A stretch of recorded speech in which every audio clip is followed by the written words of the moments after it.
Your thoughts on the timing of this? From Well, interesting timing, Patrick. Jerry Reese is not much for sentiment. He also doesn't usually dilly-dally, if you will. So Jerry Reese and the Giants making the decision, and we'll get to it as well, releasing Rashad Jennings, too. So the news is not a shock. It certainly is not even a surprise. I think Mike would agree with that. The timing, perhaps a little bit earlier, but again, I believe the Giants' mind was made up collectively, and they just decided to do it today.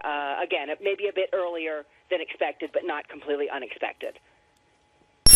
Absolutely right, Kim. And maybe the only surprise is that there was no back and forth here as far as cutting his salary. $7.5 million for Victor Cruz was never going to happen. But the question was, would he play for a much lower number? And I'm told there was no talk of a contract restructure, that the Giants basically said to Victor Cruz that they are moving on at this point. They thanked him for everything he had done for the organization. They like Tavares King. That's a guy that emerged as a big play threat for them late in the season, actually led the team in receiving yards in their playoff game against the Packers, had that long 41-yard touchdown against Green Bay. So they think that this is a guy that can make some big plays down the field, and Victor Cruz at a lower number with some incentives maybe.